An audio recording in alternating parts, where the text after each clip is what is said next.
All right, stand by. 10 seconds. Camera one. Talent. Ready, camera two. Cue talent. One. Roll for record. Is lefty news finally dead? I'm John Phillips, and this is The Rundown. Race-baiting lunatic Melissa Harris Perry is out at MSNBC in a nasty public spat. She was upset the network kept preempting her show for election coverage and emailed executives to complain, saying in part, quote, "I will not be used as a tool for their purposes. I'm not a token, mammy, or little brown bobblehead. I'm not owned by NBC News Chairman Andy Lack, MSNBC President Phil Griffin, or MSNBC. I love our show. I want it back," end quote.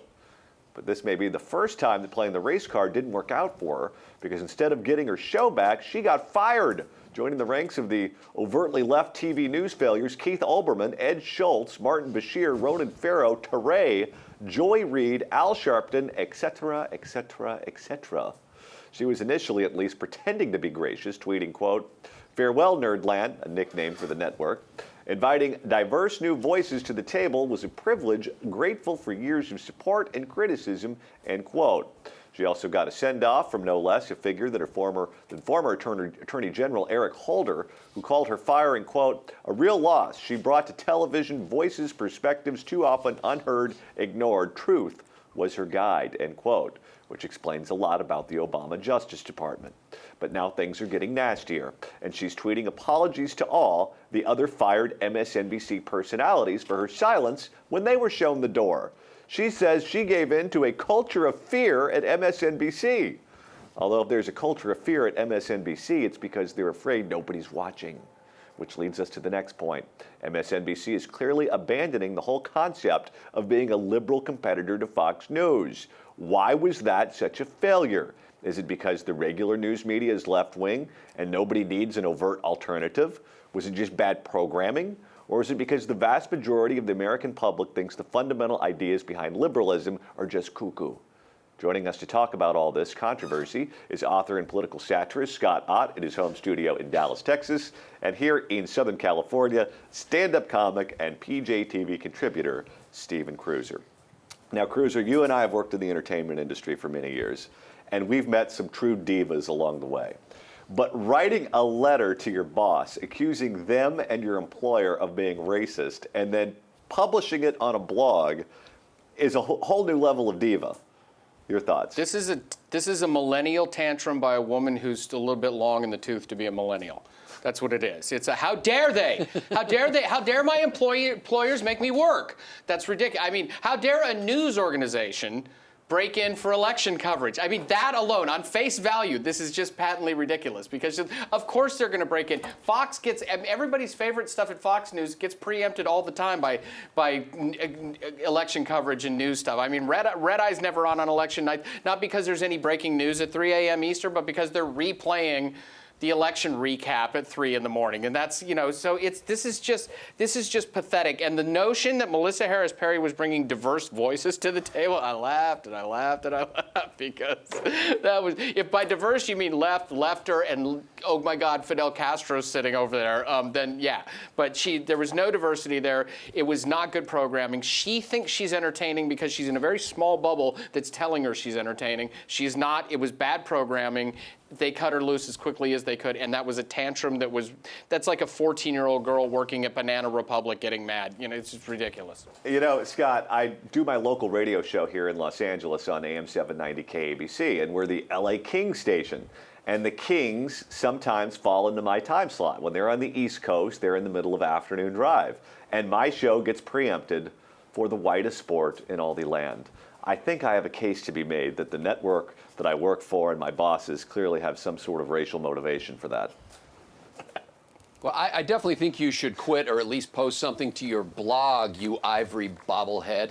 Yeah, I think that this is, I mean, first of all, there are a couple problems with this. First of all, the existence of Melissa Harris Perry on MSNBC is the height of racism and hubris. Basically, the idea is they thought they were inventing black intellectualism. That's what she was going to be. She was going to be the intellectual black person on TV, and that would be some sort of novelty in their mind. And it's just the worst kind of racial discrimination and prejudice.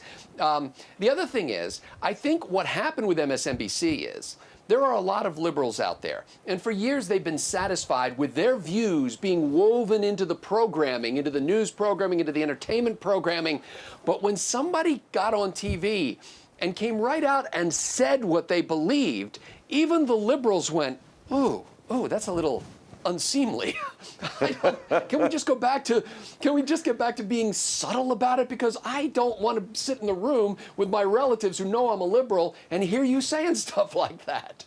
You know, there's also this attitude of ownership of space on the radio or space on television or space in newspapers that I think people who are entitled and people who have been around too long sometimes have. And it's not just her. There's a whole long list of people who feel entitled to certain time slots or certain shows.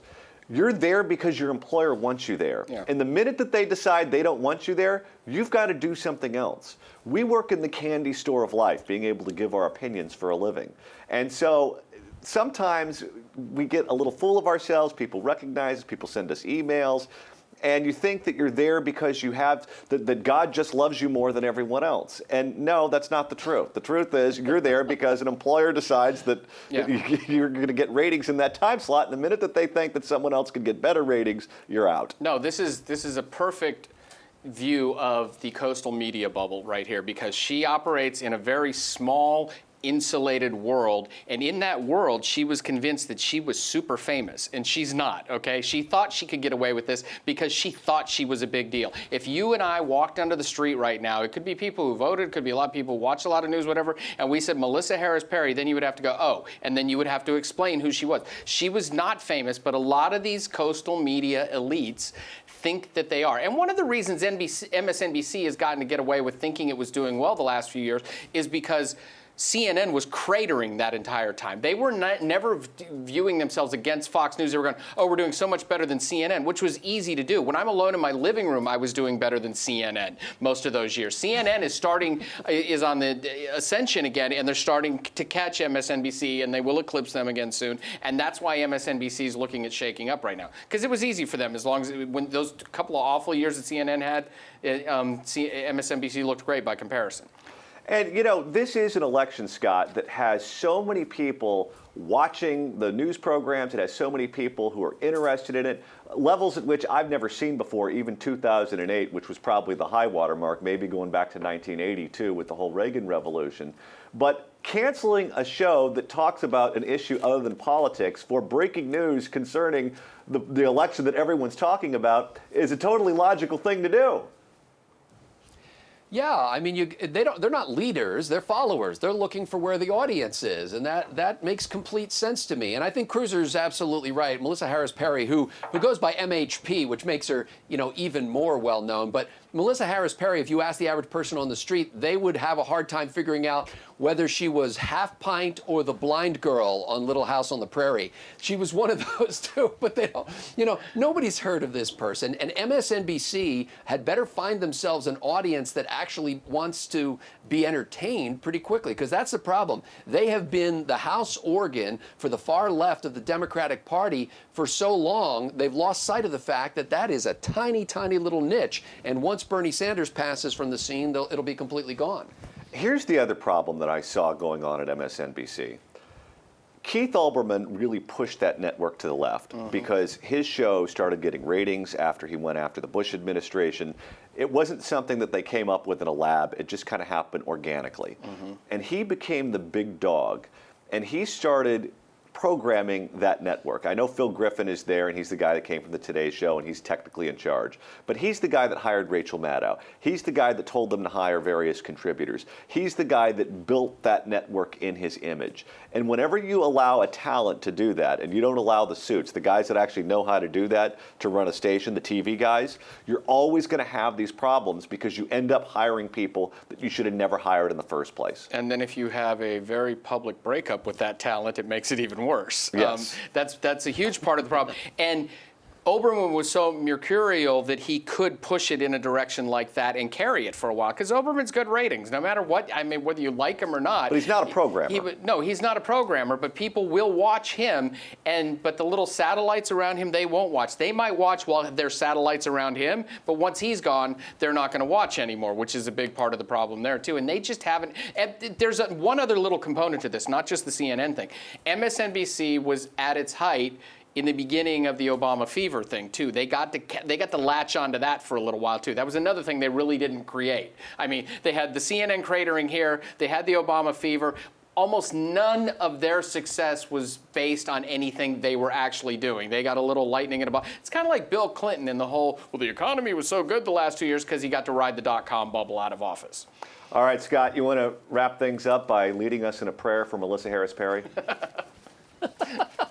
Should we join hands? Oh, Lord, please help this woman find a job for which she is qualified, either in the Obama White House or at one of the finer local donut or coffee shops, anything that she would be well qualified to do. I think things come and go in this business, but look at Fox and see the personalities they have, and Cruiser's absolutely right. Keith Olbermann is not going to hire somebody or recommend somebody who's stronger than he is, and that's why they have a weak organization. But if you look at Fox, you see they got O'Reilly, they got Megyn Kelly, they got Sean Hannity, they got, what's that blonde-haired Greta woman? They've got they have a bunch of strong personalities because a guy who never gets in front of the camera is making the decisions. All right, that's going to do it. So what do you think? Why does overtly liberal news and talk fail? Let us know your thoughts in the comment section below. I'm John Phillips. Thanks for watching The Rundown.